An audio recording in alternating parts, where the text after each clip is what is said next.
दोस्तों, श्री ज्योतिष आरोग्यम प्रशिक्षण संस्थान में मैं उमेश कश्यप आप सबका हार्दिक स्वागत अभिनंदन करता हूं एवं आज का एपिसोड प्रारंभ करने की इजाज़त मांगता हूं। नमस्कार। आज मैं आप लोगों को ये बताने का प्रयास करूंगा जो हमने अपने जीवन में अपने उद्देश्यों को पूर्ति के लिए अपना जीवन यापन किया है तथा संयोग से ये ज्ञात किया है कि इस जीवन को जो हमने अपने जीवन के साथी के साथ प्रारंभ किया है वो किस प्रकार से हमारा गुजरेगा और हमारा किस प्रकार से भौतिक जीवन यापन होगा।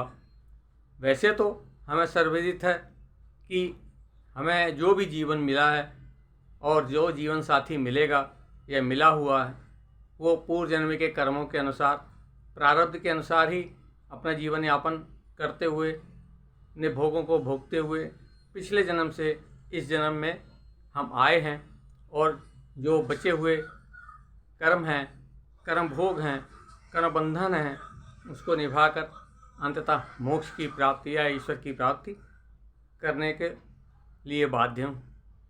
आज मैं आपको यहाँ पर बताने जा रहा हूँ कुछ अपने अनुभव, क्योंकि ये अनुभव गम में ही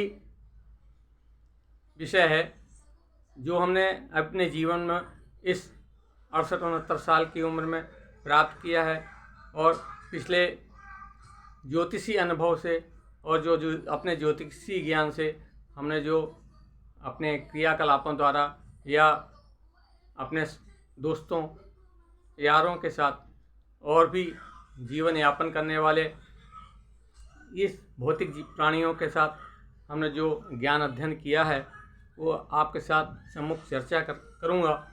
कुछ थोड़ा बहुत हमने जो ज्योतिषी ज्ञान प्राप्त किया है उसका भी हमने विश्लेषण करते हुए जो निष्कर्ष निकाले हैं उसका मैं यहाँ पे वर्णन करने का प्रयास करूँगा। कृपया शांति से धैर्यपूर्वक इस अध्ययन करें, ज्ञान प्राप्त करें तथा यदि कोई त्रुटि हो जाए तो हमारे कमेंट बॉक्स में डालें जिससे हम अपने को सुधारने का प्रयास करें। धन्यवाद। नमस्कार। यदि ये हमारा इस तरह से जन्म कुंडली होती है, जो भावों को आप लोग तो जानते ही होंगे। ये लग्न भाव होता है, ये द्वितीय भाव, तृतीय, चतुर्थ, पंचम, षष्ठम, सप्तम, अष्टम, नवमम, दसमम, एकादशम और द्वादशम भाव इस प्रकार से होते हैं। क्योंकि जिस प्रकार से हम जीवन साथी की बात करते हैं, यदि स्त्री की कुंडली है तो जीवन साथी पुल्लिंग यहाँ से अध्ययन किया जाएगा, या अथवा यदि हम जीवन साथी पुल्लिंग हैं तो स्त्रीलिंग को यहाँ से अध्ययन करते हैं।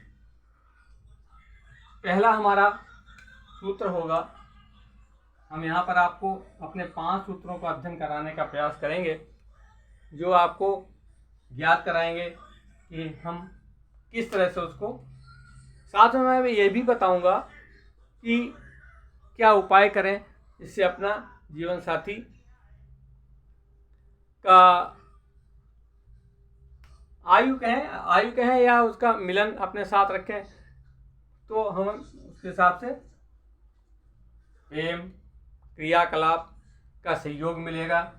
उसको भी आयु से ही कंसीडर करते हैं, क्योंकि हम उसको हमारे साथ सम्मिलित भावना में रहेगा तो जीवन साथी हमारा सुयोग कहलाएगा। अथवा तलाक होने तक की नौबत आ जाती है, तू मैं तीन तड़ाका ये होते रहते हैं। तो हम कुछ विषयों पर प्रकाश डालने का प्रयास करेंगे। ये हमारा सप्तम भाव कहलाता है। स्त्री के लिए पुल्लिंग और पुल्लिंग के लिए स्त्रीलिंग। यदि इस भाव में यहाँ पर शुक्र स्थित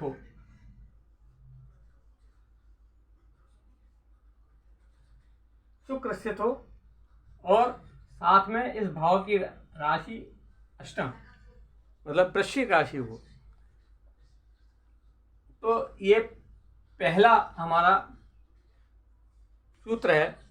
यहाँ पर अगर वृश्चिक राशि होगी तो सप्तम राशि यहाँ पर आ गई और नवम राशि अथवा धनु राशि और तुला राशि इस तरह से विराजमान होंगे। शुक्र किसका स्वामी बनेगा? वो तुला राशि का स्वामी बनेगा। अर्थात तुला राशि कहाँ विराजित है? ये रोग भाव में। आपका जीवन साथी रोगी हो सकता है, किसी जटिल समस्या से परेशान हो सकता है और उसकी वजह से आप लोगों में दूरी हो। मतलब आप स्वयं ये हैं और आपकी पत्नी ये है। तो वृश्चिक राशि में शुक्र विराजित है यहाँ पे, तो वृश्चिक राशि यहाँ है तो निश्चय ही यहाँ पे वृष राशि होगी। 2 3 4 5 6 7 8 9 10 11 12 1 इस तरह से ग्रहों का डिस्ट्रीब्यूशन या विराजमान होंगे।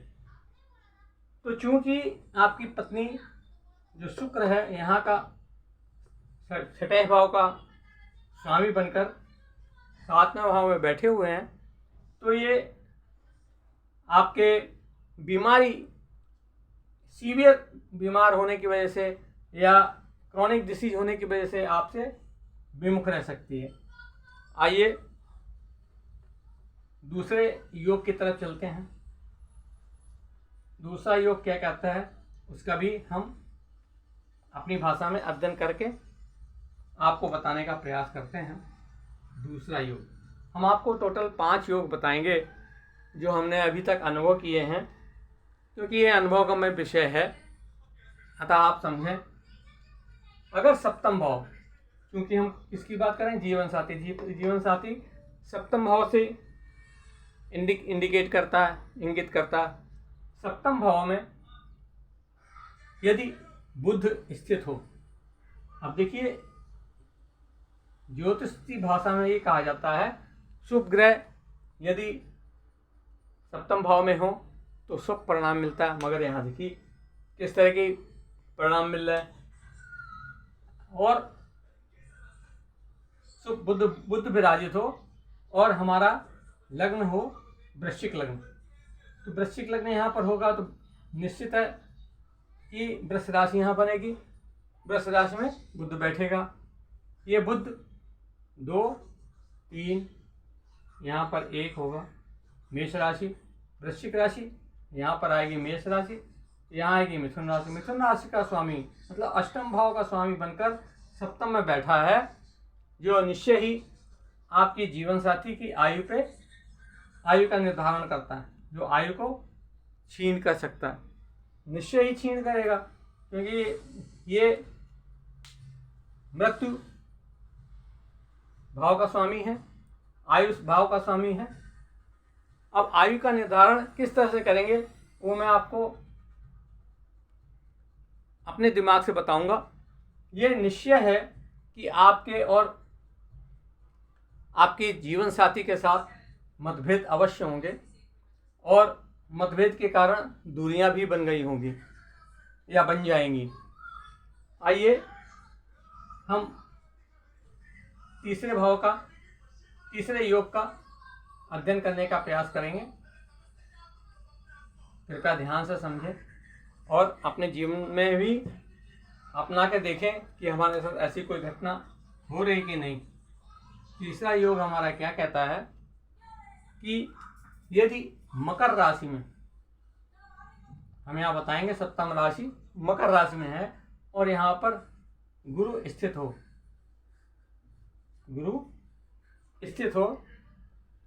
तो हमारा जब यहाँ पर गुरु होगा तो गुरु कहाँ का स्वामी होगा? षष्ठम भाव का। 10 11 और 12 और यह गुरु भाग भाव का भी स्वामी होगा। 9वां भाव भाग्य भाव, अर्थात ये भाग्येश भी हमारा गुरु बनता है, जो 10वें मतलब मकर राशि में गुरु नीच का बन जाता है।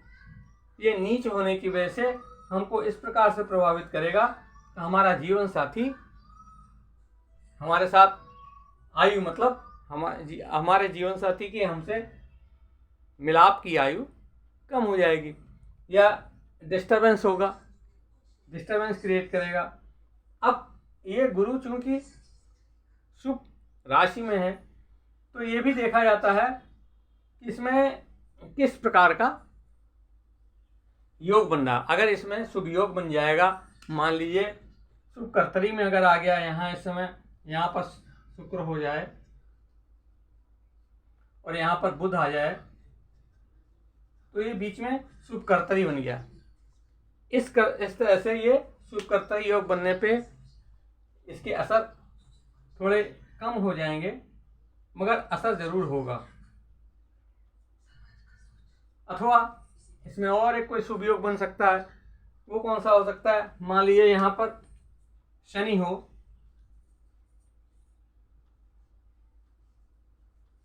और हमारा जो लग्नेश बनता है वो कर्क राशि बनेगा, उसका लग्न भी हमारा, लग्नेश भी हमारा उच्च का हो, मतलब यहाँ पे चंद्रमा बैठ जाए तो ये उच्च का चंद्र भी हो गया, मतलब हमारा लग्नेश भी उच्च का हो गया। तो इस तरह से, और यहाँ पर क्या बन गया? नीच भंग राजयोग। तो इस तरह से नीच भंग राजयोग बनने की वजह से ये असर थोड़ा सा कम हो जाएगा, मगर अल्पायु का असर तो मतलब आपस में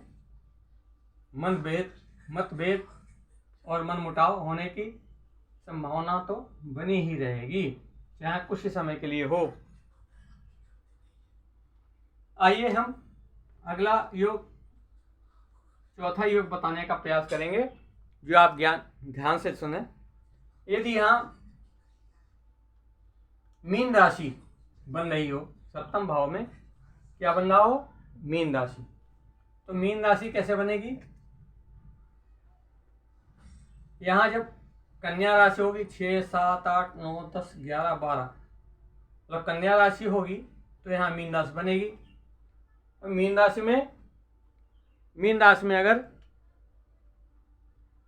राशि में यदि शनि बैठा हो,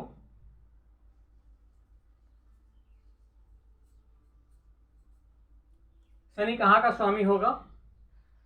पंचम भाव का स्वामी होगा और सप्तम भाव का स्वामी होता है। यहाँ कुंभ राशि बनेगी, यहाँ मकर राशि बन रही है और यहाँ पर मेष राशि बनेगी। तो इस तरह से सप्तम भाव में मीन राशि बनने के कारण ये रोग भाव का स्वामी होने की वजह से हमारा जीवन साथी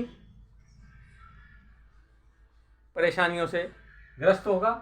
कोई भी बीमारी हो सकती है, क्रोनिक डिसीज भी हो सकती है, क्योंकि शनि क्रूर ग्रह है, जल्दी से बीमारी को शांत नहीं होने देता।